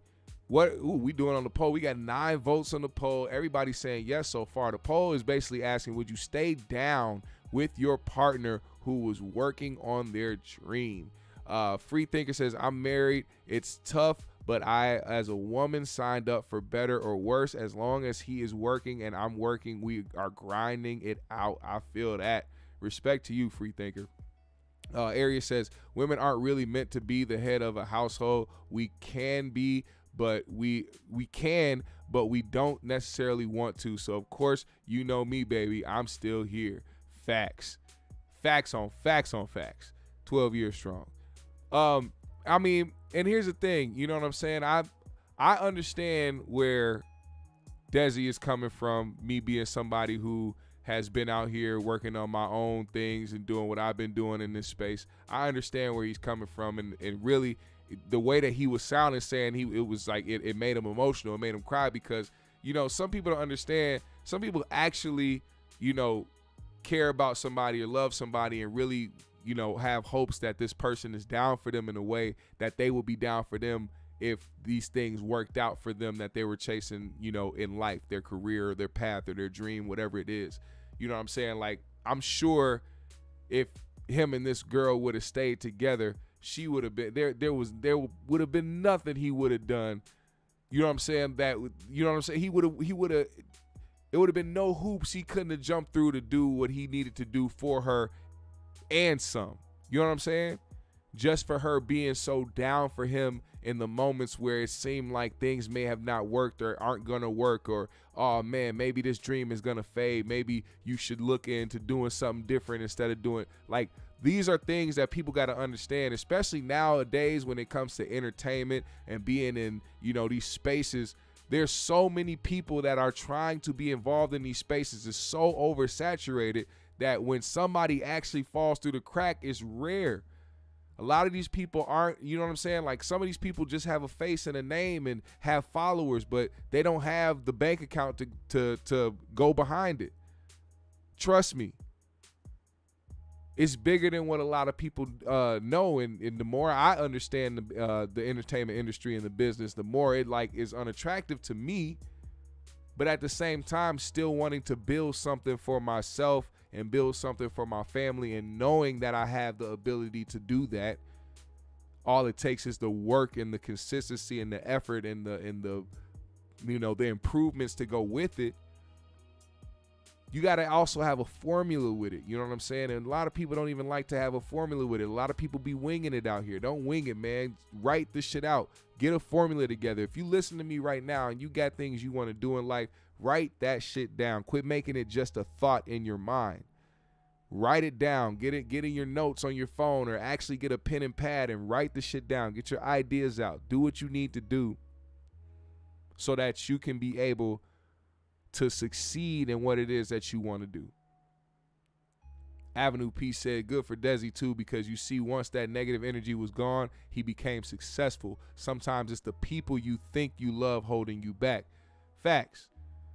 Now, as we continue on, because I do have a little more that we got to go through. We in our like section now. This is the part of the show that we call the like section. And in my like section, of course, I have comedian legend Eddie Griffin, who went on stage to speak about Cat Williams breaking the internet. And while he was talking about Cat Williams, he brought up Shannon Sharpe. And of course, in classic comedian fashion, anybody that has been stepping on stage over the past couple months has now brought up Shannon Sharpe's sexuality. Even people on podcasts. Listen to what Eddie Griffin had to say. Help, nigga called him Mr. Potato Head. I said, no, Cat. Then he said, what he say? Cedric looked like a walrus, nigga. Said, I'm like, no, nigga, no. Nigga, he got Ricky Smiley so good. Ricky Smiley got on the internet making tea and started crying and disappeared. Ain't nobody seen him since, nigga. He ain't did no more posts. He just disappeared. I called Cat on the phone and said, nigga, you better be on the lookout for Smiley. That nigga wants to come smiling. Quiet was the one to get you. He's smiling, nigga. And I said he might show up with a dress on. Uh-oh. Shit, me and Cat the last two that ain't worn a dress, nigga. I called that nigga. I called and I said, nigga, let's do the non-wearing a dress tour. That shit'll be hot like a motherfucker. And Club Shay Shay. Yeah, Shay Shay. Gay. I don't give a fuck that nigga gay, nigga. That nigga sitting there with them tight ass pants on, with his balls and dick all up in Cat's face. And you remember Cat kept looking the other way.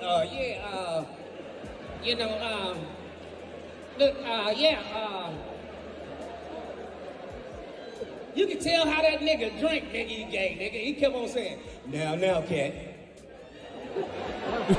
That's dick lips, nigga. Oh, my God. That motherfucker had dick on them lips. Don't no nigga drink like that. Now, Cat.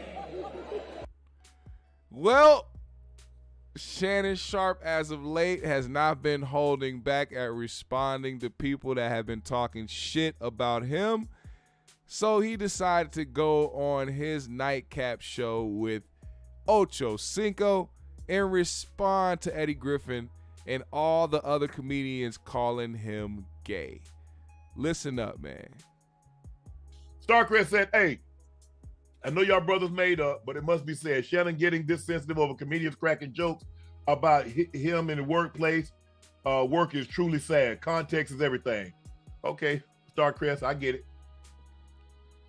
Moved on. I mean, that's what they were. Hey, that's what they want to do. Fine, have at it. I'm done. But like I said, I gave my sister my word. I'm moving on. But she told me something about, like I said, I told my sister today. I sent her something, and she picked up the phone immediately. Yeah. She said, Shannon, what did Granny always tell us? She said, boy, a lie or die. Yeah.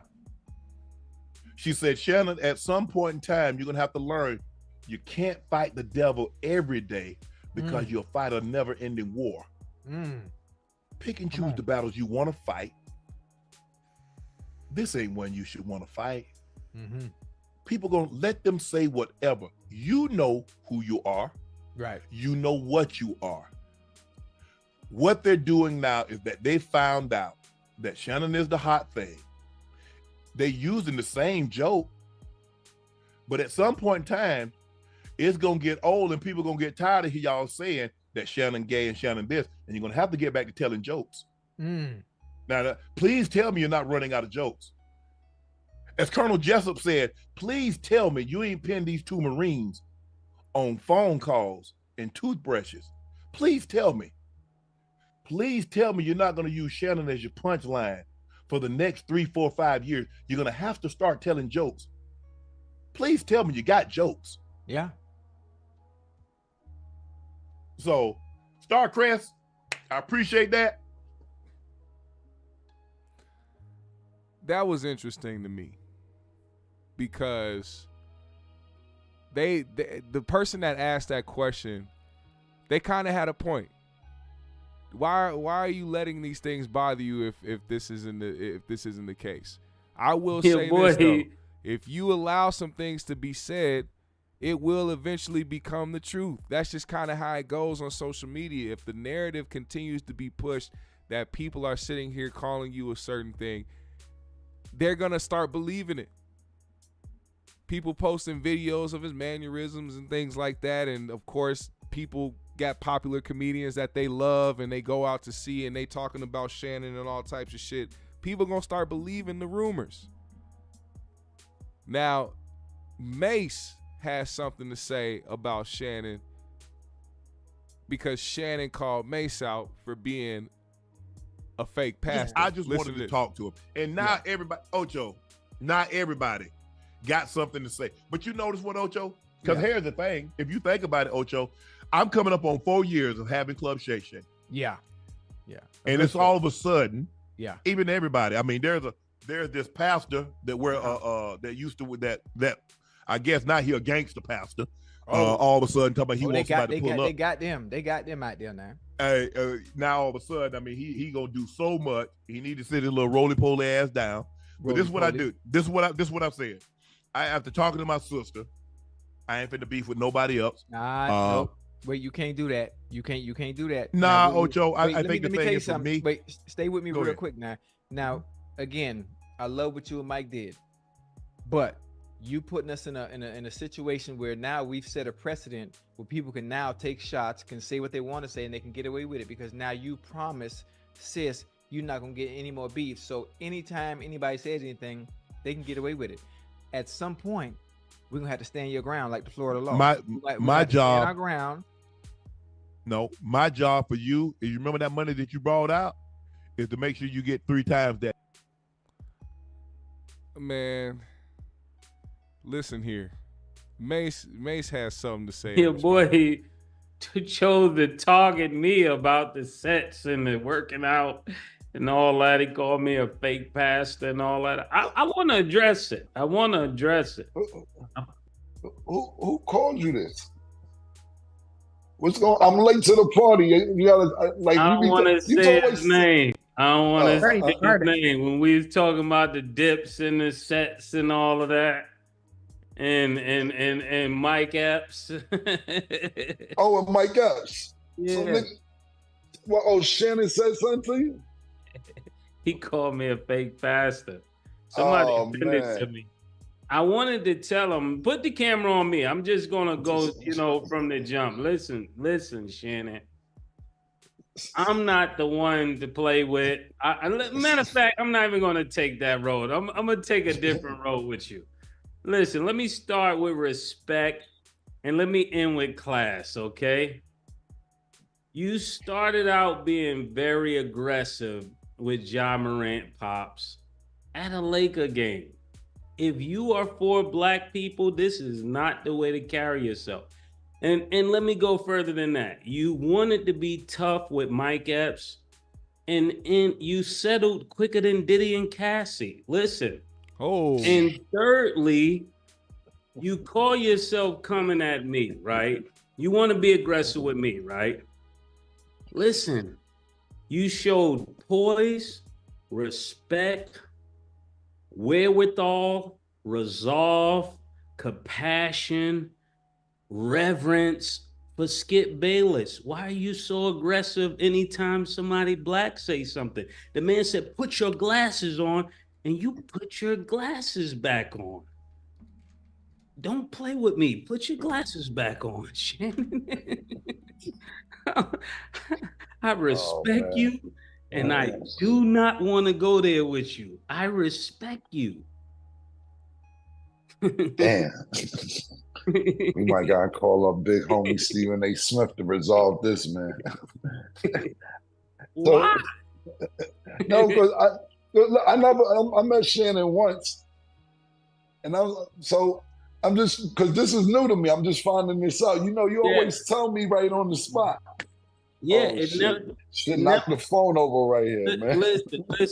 And he made a statement about me being a fake gangster. It didn't really rub me the wrong way because as a Disney client, gangster is not something to talk about. So let's just leave that out and stick with. You a fake gangster? Yeah, he said I'm a pastor gangster or something like that. And I would tell him, even for your spiritual comment, that was ignorant, because if you know anything about faith, all the people that were apostles and pastors, they died horrific deaths. They went to jail. They were hung upside down. So it's as gangster as you could be when it talks about doing for others and being tough. So you just need to be educated, you know? Wow. Okay, I didn't know. I'm like still a little shocked behind this. I didn't know all this was going on. I had no idea, man. Now, I mess with the message, because the thing about it is we got to understand something. There's been a stigma on pastors out here, and we've seen the ill things that have happened due to pastors doing things behind closed doors. If there's any pastor I want a pastor that keeps it real. And if Mace keeps it this real about him being somebody who loves God but will also pull the hammer out on you if you try him wrong, I got to respect it. I have to respect it, all right? Hands down. It don't make him a fake pastor. It just makes him somebody real about the situation. He can't be one way or the other. He just got to be himself. He know he love God, but he also know don't try him, nigga, or else it ain't gonna go the way you think it's gonna go. Amen. Come on now. How many of y'all can relate? All that fakeness, all that fake toughness, and all that bullshit going out here, man. Y'all know what's going on. You got to respect it. Now, here's the thing. I know that the Shannon Sharpe conversations aren't going to stop. I know comedians are going to continue to talk about it because they know that it's a hot topic. And they know that it'll catch attention because now Shannon is starting to respond to people. What I don't want it to get to is a point where these people start seeing each other in person, and then next thing you know, we start seeing videos and pictures of people getting into scuffles at their grown old ages because they just talking shit. This is really Cat Williams' fault. Cat Williams sparked all this shit. He sparked the whole thing with comedians now. It's going to be interesting to see how all of these, especially his next interviews. I wonder who he has coming up next on his show. I know his DMs are full of comedians and entertainers trying to get on that show because they want the exposure. The numbers are going crazy, and everybody is going to try to go up there and be controversial. And I know it's going to be less people going up there keeping it real and authentic because they want to try to have a cat moment. But I love to see it when black people are there for each other and making it a point to bring on other black entertainers and athletes and other people that we respect in our culture so that they can speak their mind and speak their piece, man. That's overall what I enjoy from it.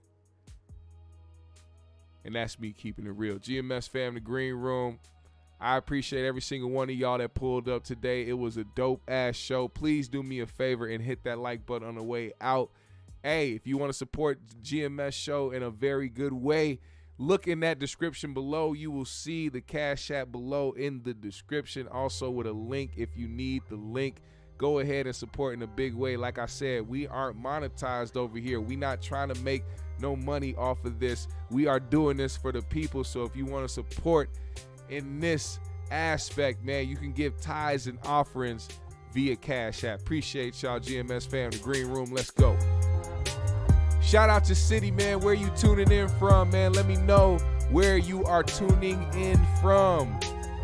I gotta know.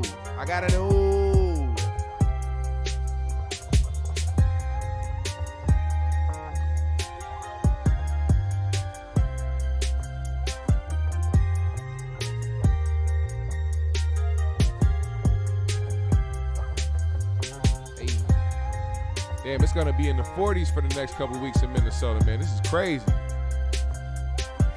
Yeah. Non-taxable.